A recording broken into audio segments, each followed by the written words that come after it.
জুলুম জবরদখল আর এবার গণধর্ষণ এবং খুনের চেষ্টার ধারাও যোগ করা হয়েছে। গতকালই আপনারা জানেন যে ডিজি কড়া বার্তা দেন এবং তারপরই কিন্তু শিবুকে গ্রেফতার করা হয়। জনরোষের 11 দিনের নাজার থেকে গ্রেফতার করা হয় তৃণমূল নেতাকে। হেফাজতে নিতে আজই মেডিকেলের পর শাহজাহান ঘনিষ্ঠকে কোর্টেও পেশ করা হবে পুলিশের তরফ থেকে। আমরা আরো জানবো এই বিষয়ে, আমরা সরাসরি কথা বলে নেব। আমাদের প্রতিনিধি বিক্রম দাস এই মুহূর্তে সন্দেশখালী থেকে রয়েছে। বিক্রম, শিবু হাজরা অবশেষে তাকেও গ্রেফতার করা হলো এবং যেভাবে আমরা দেখেছিলাম যে সন্দেশখালী উত্তাল হয়েছিল, মহিলারা রাস্তায় নেমেছিলেন এবং প্রত্যেকের গলায় এক সুর ছিল, গ্রেফতার করতে হবে শিবু উত্তমকে। উত্তম গ্রেফতার হয়েছিল কিন্তু শিবুকে গ্রেফতার করা হচ্ছিল না, কিন্তু শেষ পর্যন্ত শিবুকে গ্রেফতার করা হয়েছে। আজ তার মেডিকেলও হয়েছে, কোর্টেও তোলা হচ্ছে। এখনো পর্যন্ত যে পরিস্থিতি সন্দেশখালীতে রয়েছে, শাহজাহান এখনো পর্যন্ত অধরা। কি বলছেন সন্দেশখালীর মানুষজন এবং একই সঙ্গে এই শিবু হাজরার গ্রেফতারির পর তার যে পরবর্তী প্রক্রিয়া রয়েছে সেটাও জানতে চাইবো তোমার কাছ থেকে। দেখো, শিবপ্রসাদ হাজরা ওরফে শিবু হাজরা, যিনি তৃণমূল কংগ্রেসের এই সন্দেশখালী এলাকার ব্লক সভাপতি ছিলেন এবং তার সঙ্গে সঙ্গে জেলা পরিষদের সদস্য। আরও এক অভিযুক্ত ব্যক্তি উত্তম সর্দার, যিনি এই সন্দেশখালী এলাকার অঞ্চল সভাপতি ছিলেন তৃণমূল কংগ্রেসের এবং জেলা পরিষদের তিনিও সদস্য ছিলেন।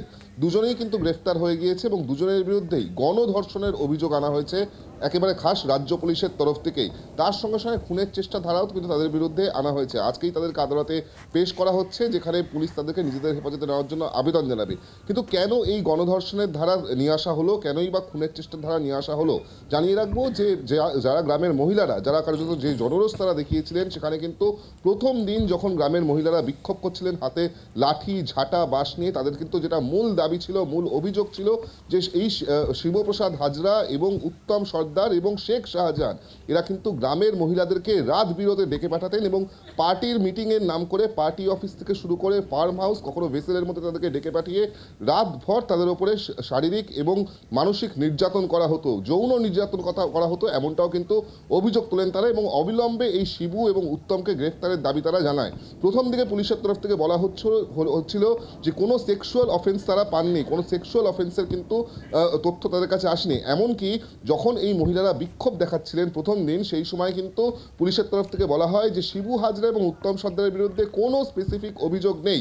তখনই ওই বিক্ষোভের মধ্যে দিয়ে প্রথম দিন একজন মহিলা তিনি সরাসরি থানায় যান এবং সেখানে তিনি লিখিতভাবে অভিযোগ জানান শিবু হাজরা এবং উত্তম সর্দারের বিরুদ্ধে, যার ভিত্তিতে পুলিশের তরফ থেকে একটি শ্লীলতাহানির মামলা শুরু করা হয় 354 ধারায়, যেই মামলায় দ্বিতীয়বার উত্তম সর্দারকে গ্রেফতার করা হয়েছিল।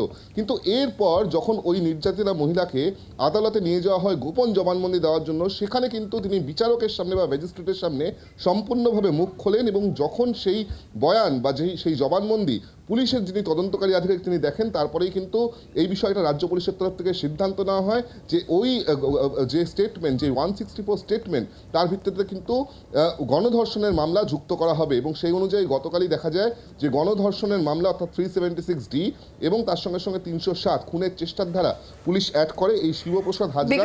তুমি আমাদের সঙ্গে থাকো বিক্রম, তারই মধ্যে আপনাদেরকে জানিয়ে রাখবো যে আজকে যখন শিবপ্রসাদ হাজরাকে বারাসত বসিরহাট থেকে নিয়ে যাওয়া হচ্ছিল আদালতের উদ্দেশ্যে, সেই সময় তাকে লক্ষ্য করে চোর চোর স্লোগান শুরু হয়ে যায়। আমরা কথা বলবো, বিমল আমাদের সঙ্গে রয়েছেন, আমাদের প্রতিনিধি। বিমল, কারা এই স্লোগান দিতে শুরু করেন?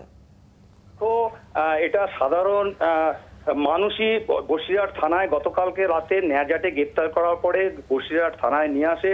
আজকে যখন আদালতে তোলা হবে, থানা তো নিচ্ছদ্র নিরাপত্তা, কোনো রকম সাংবাদিকদের ঢুকতে দেয়নি, সামনের গেট আটকিয়ে তারপরে যখন সেই গেট থেকে বেরোয় তখন রাস্তার দুই ধারে বেশ কয়েকজন মানুষ চোর চোর স্লোগান দিতে থাকে। তারপরে সেখান থেকে নিয়ে যায় বসিরহাটের জেলা হাসপাতালে, সেখানে মেডিকেল করে এসে পুলিশ সাংবাদিকদের এড়ানোর জন্যে প্রথমে মোড় থেকে একজনকে নিয়ে আসে, সেটা পরে জানতে পারি সেই ব্যক্তি নয়। ওই যখন প্রচণ্ডভাবে চারিদিক দিয়ে পুলিশ ঘিরে রেখে ওর পাশ দিয়ে নিয়ে যায়, পুরো পুলিশের সঙ্গে সাংবাদিক এবং এখানে যারা আইনজীবী ছিল তারা রীতিমতো ক্ষোভ প্রকাশ করে। কেন পুলিশ এই নাটকটা করলো, কিসের জন্যে? যেখানে এই শিবু হাজরাকে বিভিন্ন জায়গায় দেখা গেছে, সংবাদ মাধ্যমের সামনে হয়েছে, বিভিন্ন ছবি আছে, তা সত্ত্বেও আজকে এই নাটকটা কেন করলো সাংবাদিকদের এড়ানোর জন্য, সেইটা পুলিশকে আমরা যখন জিজ্ঞাসা করি, সেখানে পুলিশ রীতিমতো বিষয়টা এড়িয়ে যায়, কোনো রকম কথা বলতে চায় না। কিন্তু প্রথমেই আমাদের জানায় যে কোনো রকম অসুবিধা নেই আপনাদের, কিন্তু এই নাটকটা আজকে বসিরহাট আদালতে করলো পুলিশ। যথেষ্ট ক্ষুব্ধ এখানকার মানুষ এবং আইনজীবী থেকে শুরু করে সবাই।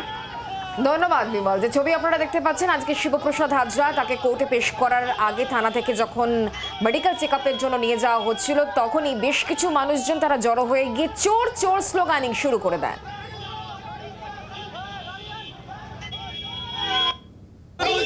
বাংলার কলঙ্ক, আমাদের বাংলার মা বোনেদের ধর্ষণ করেছে, ওকে বাঁচি রাখা উচিত না। ওকে চোর বলছি, ও হচ্ছে সব থেকে একদম নারী নির্যাতনকারী একজন, ওকে মেরে ফেলা উচিত। ওরা বাবুর কাছে তুলে দিন, আমরা ওকে শাস্তি দেবো। ওর জন্য কোনো আদালত নয়। একই রকমের ছবি কিন্তু আজ দেখতে পাওয়া গেল, যদিও পুলিশের হাতে এই মুহূর্তে শিবু হাজরা, এবং তাকে যখন আদালতের পথে নিয়ে যাওয়া হয় তখন রাস্তায় যেটা দেখতে পাওয়া যায় যে রাস্তার দুধারে প্রচুর মানুষ তারা কিন্তু চোর চোর স্লোগান দিতে থাকে। এবং এই ছবি কিন্তু দেখতে পাওয়া যায় যখন আজ শিবপ্রসাদ হাজরা তৃণমূল কংগ্রেসের নেতা, ব্লকের নেতা, এবং তাকে যখন গ্রেফতার করা হয়েছে গতকাল, তারপর আজ তাকে আদালতে তোলা হচ্ছিল। সেই সময় যখন তাকে নিয়ে যাওয়া হচ্ছে আদালতের পথে, রাস্তার দুধারে প্রচুর মানুষ তারা চোর চোর স্লোগান দিতে থাকে এই শিবু হাজরার বিরুদ্ধে। বাংলার আওয়াজ, বাঙালির আবেগ, জি 24 ঘন্টা।